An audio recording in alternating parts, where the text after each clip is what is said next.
Hello, and welcome to the Thursday Night Book Club. So today is the 1st of June, 2023, and the year seems to be going by so fast.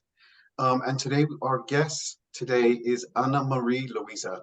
So she is a psychotherapist and originally from Brazil, has been living here in the UK for nearly 50 years, and a climate activist.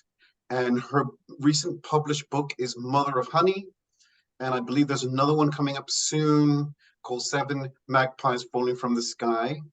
So a warm welcome to you. So tell us about your life and your work and everything you want to share with our community. First of all, thank you, William, for inviting me. And thank you, all of you, for attending. I'm really a bit nervous, but I'm really, really glad to be here. And I think that human connections are very, very important to me. So I am a psychotherapist, and the reason why I became a psychotherapist is because I did a lot of therapy to deal with my own ancestral trauma. So basically, writing The Mother of Honey was a therapeutical journey for me, because my mom in Brazil was put in a home and I had to come back. And when I came back, I became very, very bereaved. And my children and my nephews kept asking me, come on, you know so many stories, so tell us the stories. And I started writing. And the more I wrote, the better I felt, trying to understand my ancestors, and their behaviors, and behaviors caused by, intense trauma. So that's what The Matter of the Honey is all about. It's my journey on trying to heal and make sense of my ancestral trauma. And in the process, forgiving a lot of behaviors that happened in my childhood. So that's my story, okay? And that ancestral trauma seems to be a really researched topic right now. It seems to be really trendy. So where did you start with the ancestral healing? Where did you realize, okay, this is not just about me as an individual, but actually it's about understanding the collective family lineage, so that you were in a sense inherited. So where did all this start? So basically, the whole thing started with a quote that I read by Carl Jung. And he says, until you make the unconscious conscious, you will direct your life. The conscious will direct your life, and you will call it fate. Yeah. So traumatized people, without the awareness that they are traumatized and being triggered by trauma all the time, will, cause pain to themselves and others. And when I started writing the book, I had to go way back to my indigenous great-grandmother and everything that she went through. And my paternal, grandmother, who was a descendant from African slaves that went to Brazil. Just by going back all the way back, I began to understand my father's behavior, the dysfunctionality of my family, the addictions, the trauma. So, I went quite deep into ancestral trauma. It comes from there, yeah. My family was very displaced for a long time. My father, was an orphan from a very young age. So there was a lot of trauma that it comes from, ancestral trauma, the way, my ancestors were treated as indigenous people from Brazil and as African slaves that arrived in Brazil to help colonize that entire continent. So very distinct sets of trauma. So on one hand, your African history, the forced slavery, the forced movement, but on the other hand, the indigenous people having to give up their lands and having to assimilate to the European culture. And actually, Brazil has one of the biggest gene pools, doesn't it, in the world? Yes. And that's really interesting, isn't it? Yes. Can you tell me a little bit actually about what that felt like as a child, actually growing up in this, I was going to say big melting pot, but big melting pot is where I come from in New York, but I don't know if Brazil has an expression, to describe itself.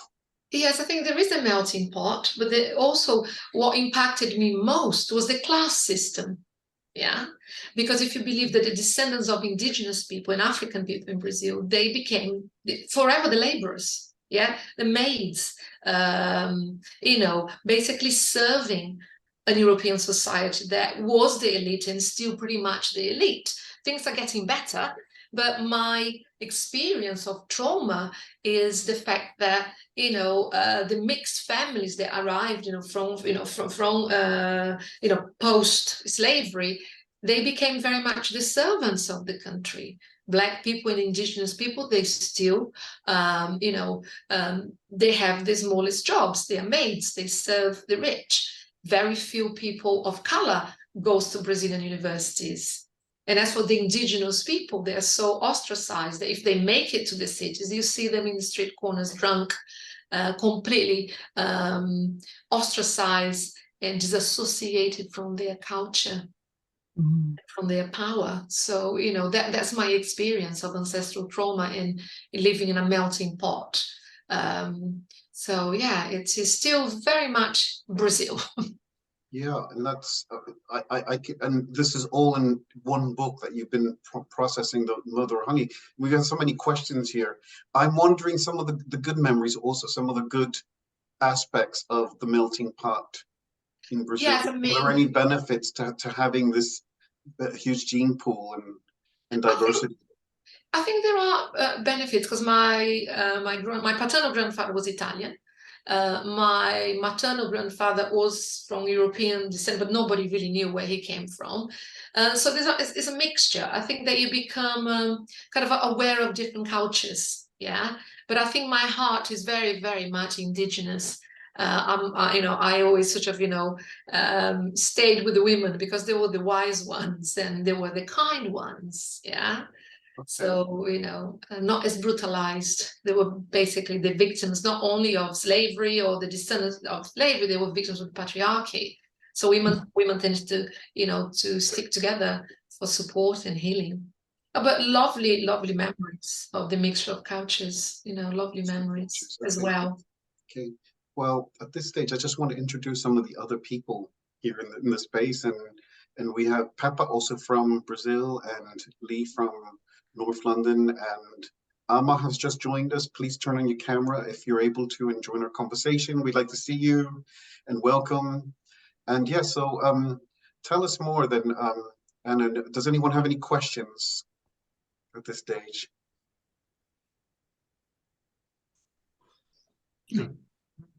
Okay, so where would you like to begin, Anna Maria? I think the best way to begin to bring us all here, I'm going to guide us to just a short meditation, yeah? Because meditation has been such a healing tool for my trauma. So if I can just, you know, if you give me the permission to guide us through a small meditation, then we can talk a little bit about, you know, healing versus cure. And then I've got a few things to share about trauma. Okay. Great, thank you so much. And if there is time, I will read just the first few pages of The Mother of Honey. Okay, excellent. so Thank you. if we could just close our eyes and take a long deep breath in and out. Breathe in and out. Breathe in and out. And bring your awareness to your body. Acknowledging aches and pains and the discomfort over the shoulders. And be very, very present here in your body. We're still focusing on the normal breathing now. Bring your awareness to your mind. And just for now, allow your thoughts to pass. Just for now, they're nothing but thoughts. And make a conscious effort to bring some stillness to the mind. Just give it a little break. Still focusing on the breath. Bring your awareness to your emotions. Let them come up. Don't fear them. Acknowledge them. Validate your emotions. And just let them wash over you. And bring yourselves here holistically. Mind, body, emotions, and spirit. Okay, that is it. So I hope that's got made us a little bit more grounded, made us come into this beautiful space that we are creating tonight. Okay. One thing I want to open to the floor is healing versus cure. That's a big top for me. So does anybody want to talk a little bit? What's the understanding of healing versus curing versus cure? That is a very good, that's a very good question. What is coming to me is that healing, what comes up is like healing can be more going to the root and more, going to the root, and it's almost as if you are kind of using, what comes to me is this phrase, it's just converting medicine out of poison and then, transcending. Whereas curing is almost like it's not fully transformational. Yes. That is what is coming to me. I like that.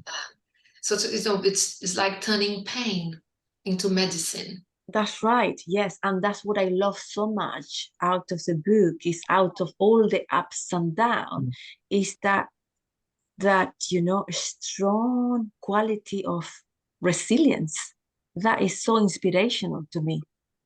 And it's so juicy. I want to ask so many questions, but there's yeah. That's interesting, because for me, cure suggests a completeness, as opposed to healing, which can be complete, but not necessarily just. Yes.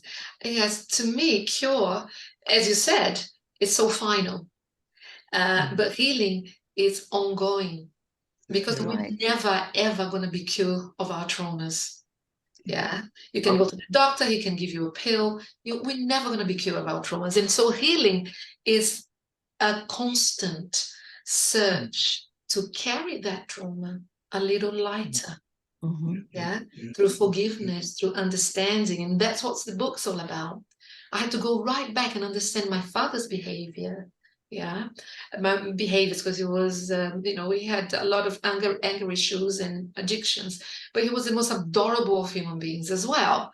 So I wanted to understand, and I wanted to understand my mother as well. So going back and looking at the history of my grandparents and my great grandmother, who was indigenous, it made so much sense to me. That was very, very healing. So writing is very therapeutic, or anything that you talks to your heart, could be anything, meditation, walking, that is healing, and that's constant, and that is our responsibility. The word that was coming to me was managing, but I didn't want to use it, so I was scrambling around. But managing whatever it is as best you can. Yes. Absolutely, Lee. So that's just, open to the floor. Healing versus cure is something that we can continue to reflect as we go about our days. And I hope that, you have given me something, Lee and Pepper, as well. So I'm grateful for that. And that, just to spend a little bit more on that, reflecting on the book, what I noticed that, for example, for your mom, which is really inspirational, strong character, power force, is that for her, singing used to be a force. Singing used to be a thing for her, wasn't it? True, very true. Yeah.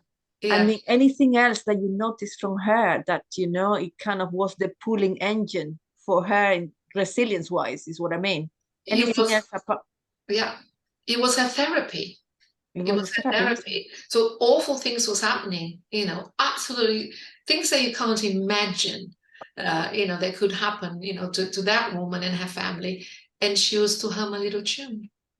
You see. Just to sing a little song, always humming, always singing. I always say, always singing and humming too much sorrow away. There you go. Yes. That's what she did. Yeah. So healing, it means different things to all of us, and we have to connect with something. I'm also thinking, of our relationship with diagnosis and with pain and suffering, so that to have something diagnosed as an illness or a condition. Talking a lot about the DSM-4, all the different diagnostics. So there's a certain power dynamic set up between the healer and the recipient. Yes, I mean, are you talking about psychiatry or you go to your GP? Just in general. They pathologize pain, give you a label. You are schizophrenic, you are bipolar, you've got depression, you've got anxiety. But the medical profession never go deep enough to say why. Never. So, we are labeled. And, those diagnoses can be quite, frightening. For me, diagnosis also, sorry. So go on, Lee. So for me, diagnosis also suggests a completeness. It's done, it's determined, it's final. Yeah, absolutely. For now, it's final for now. The finality of mental illness and, putting a label on people and sending them away with a pill. It's final, isn't it? That's not healing, because healing is ongoing. And I don't think there is cure for the human plight, but there is healing. Yeah. Okay. So rich, yes, it's so rich. This subject, isn't it? It also, reminded me of the amazing work on trauma of Dr. Gabor Mate. Yes. Absolutely. What Dr. Gabor Mate says is that if you do not process the trauma, if you're not aware of your trauma triggers, the way you react in the present is a way out of proportion. Okay. And there's so much of that in the book. For instance, my father was an orphan. So he had a lot of trauma. So any situation where we laughed at him because we thought it was funny, he would go and sulk. He would feel rejected. He would feel abandoned. So that reaction was a way out of proportion, but he was trauma triggered. Sadly, that's right. Sadly, nobody could, there was no therapy, there was no help. So my poor dad carried this trauma for the rest of his life, and he was triggered all the time. All the time he was triggered. He was triggered by my mom. He would go into deep sorrow. He would sulk, he would drink, he would suffer. And that is because he hasn't actually processed the trauma of being thrown out in the streets at the age of 8. So trauma triggers for us all is terribly important that we recognize our trauma triggers. I'm going to share one of mine, and I've got many. One of mine is moving. Okay, I make a decision to leave a house because that's my decision. But before moving, I am in tears. I don't want to go. I am completely traumatized, and that is to do with my ancestral trauma, which is in my DNA, about my indigenous, ancestor being moved from their land, moved from Africa and thrown into Brazil, moving from the Amazon forest to be slaves. And also because I came here very, very young. So there was a traumatic separation between me and everything that I knew. And it took me many, many years to realize that what was happening to me every time I moved, it wasn't in the present at all, because my decision to move, I chose to move as a grown woman, but inside of me there was this traumatized inner child that would suffer a lot every time I moved. And I still suffer, but I'm aware of my trauma trigger. So I say, this is a trauma trigger. And I've got a little mantra that I say, that was then, and this is now. So it brings me back to the present. So just simple awareness of these trauma triggers makes my process, a lot easier these days, And I just wish my mom and dad had these insights and the help and the opportunities that I had, So that's what how I deal with my trauma triggers. Yeah. Can I ask you something? So do you feel now as a real sense of belonging to Brazil or to the UK or both? No. I feel a sense of belonging in my heart. I feel a sense of belonging with my kindred spirits. I'm feeling a sense of belonging here. I feel a sense of belonging with my family.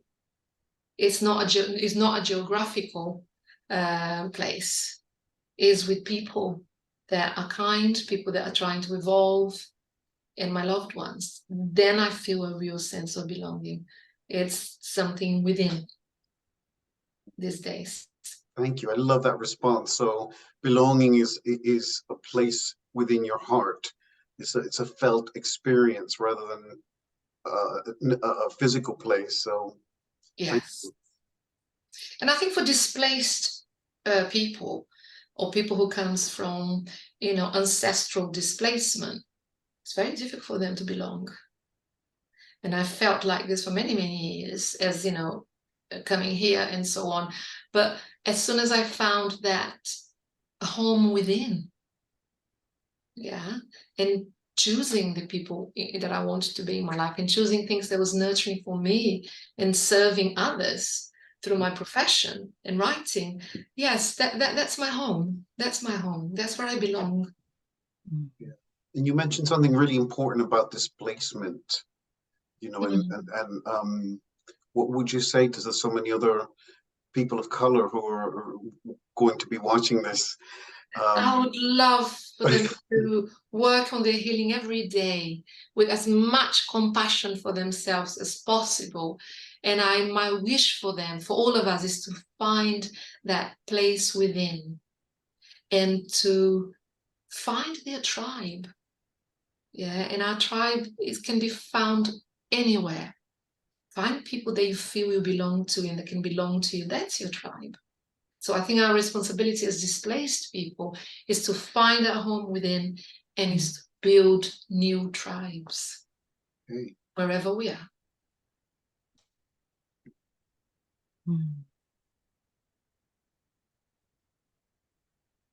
So you were going to read a little bit to us? Shall I? Please do. Yes, please do. Okay. I'm going to read just the first few pages. I'm aware of time. Okay. So the mother of honey. Iraci, a native Brazilian name from the indigenous Tupi-Guarani tribe, derived from elements of Ira, meaning honey, and Su, meaning mother. Iraci, mãe do mel, the mother of honey. The Keeper of Stories, England, March 2015. The film is about to start, the evening I had planned.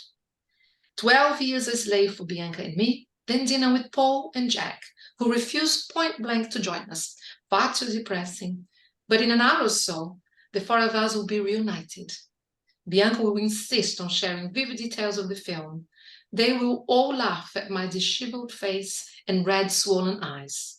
Jack will stop before the others. Are you all right now, Mum? I will cheer up at the sheer delight of being with them. Deep down they know the reason why such films affect me so deeply. When I am with them, there is no place I'd rather be. There's nothing else I desire from this world. Turn your phone off. It's about to start, I whisper. Mom, it's Beatrice messaging me. I think we should go. The look on her face, her calm determination, taking control, makes me follow her out of the cinema. Another blockage, a narrowing of her arteries, a severe reduction of blood flow has landed her in hospital again. This is the third time in the past 5 years that a stroke has taken away her independence, her vitality, and the incredible zest for life. She'll bounce back, she always does. My internal dialogue starts fast and furious. When will be the best time for me to go? When will I be most useful to her? Decisions that I have agonized over many times before. I'm soon high up in the clouds, alone, missing my family here in the UK. But it has always been like this with me and her. When it matters, 9,000 miles, the Atlantic Ocean, the difference and all the different twists and turns our journeys have taken cannot keep us apart. When it truly matters, nothing or no one can stop us from crossing that ocean. São Paulo, March 2015. I found her lying in her bed, in her bedroom in her house, a tube coming out of her nose, the only way she can be fed and watered. Her body's frail, her dark hair with only a few specks of grey, even in her 80s, has gone white overnight. The brown skin that used to glow has gone grey. She opens her arms. I collapse next to her in bed and hug her gently. Suddenly, I am the mother, and she, the baby. Beautiful. Thank you for allowing me to read it. Thank you. That's interesting. I mean, I can hear the this is quite visual. I can just picture the sacrifices that are made for many of us who voluntarily go abroad to the, as you were saying, to the northern hemisphere, to other countries, to live and work and sustain our families and to sustain other people, and that comes at a price of actually being separated from other family members, sometimes our parents or grandmothers or parents, and we get to see them maybe on that occasion, and time really shifts and passes by, and you see the how life has worn them down in the global south. And I'm wondering if that's what that was encompassing, a little bit of that. Absolutely, absolutely. And I think if you have made that choice to leave your country for whatever reason, sometimes it's just for economical reasons, which was my case, you do live with this longing. In Portuguese, we call saudades. Saudades is a word that means missing someone, but in a very powerful, longing way. It's a constant ache. And I think, when you leave somebody behind 9,000 miles away, you live with that. Constant, yes. Saudades is a Portuguese word meaning missing and longing for what you cannot have, which is the constant, contact with somebody that you love and left behind. Yeah. Do you know, I heard something about when Mandela was in prison for 26 years and finally was released. And as you know, he overcame a lot of the suffering by forgiving and by trying to unite different perspectives and different polarities. And we see him as a tower of strength in many ways. But one thing that was a trigger for him, a source of unresolved trauma, was the separation from his family. That he didn't get to see his children grow up, that he didn't get to establish those bonds and keep that conversation going. And that was always a source of great pain, of actually being separated like that you can never recover. No. This time with what you lose. So it's a trade-off for a lot of people of color going to the West. We don't see often the choices and the great sacrifices that we make. So thank you for your book. I'm looking forward to reading Honey of Mother. So tell me just a little bit of where did the title come from? It's a really intriguing title. Yeah, my mom is called Iraci, which is an indigenous name. So when I started writing the book, I said, well, she's got an indigenous name, and I never thought about what that name could really mean. Okay. Yeah. So basically, her name is Ira is honey, and Su or Si is mother. So for the indigenous people, Iraci was the mother of honey. Yeah, because that's how the indigenous people of Brazil name their children. It has to have a very deep meaning. So her name Iraci is called the mother of honey, and that's why I named the book The Mother of Honey. And what is your next book being published? What's that called? And what is that about? That is called Seven Magpies Falling Dead from the Skies, and basically it's the story of an indigenous girl from the Amazon who finds herself in London. And she's a climate activist, and she wants to protest about the climate crisis. She wants to, join the climate activists in London to campaign for change, to save the rainforest, to save the planet. But on the way to her very first rally, she's knocked down by a billionaire called Clarissa Pemberton Smith. And this Clarissa is a fossil fuel financier. So the book, so that collision, it starts a sequence of events that is going to change the life of Clarissa and the indigenous girl activists forever.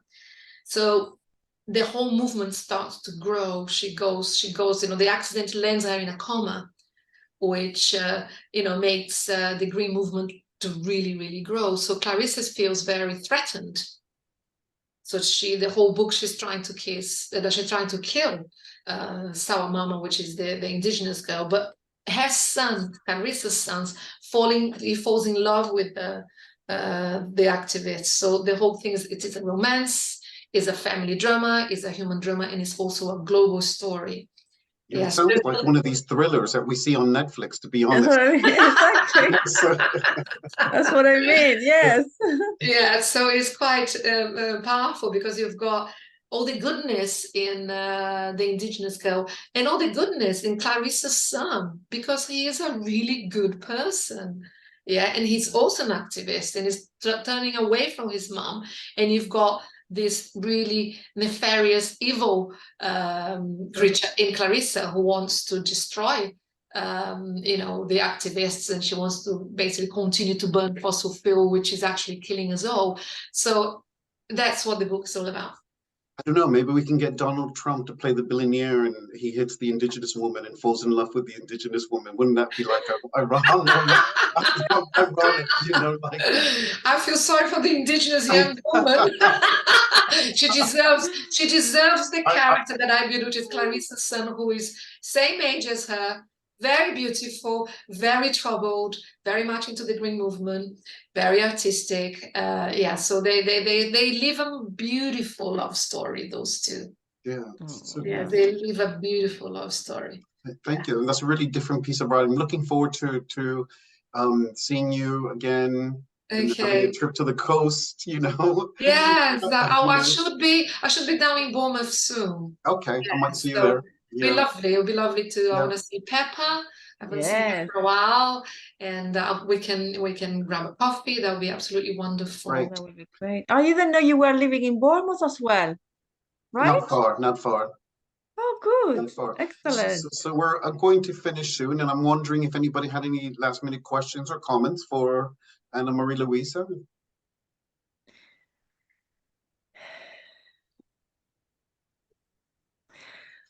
Well, I don't know if this is a question or is this really just kind of perhaps an idea that I'm putting forward.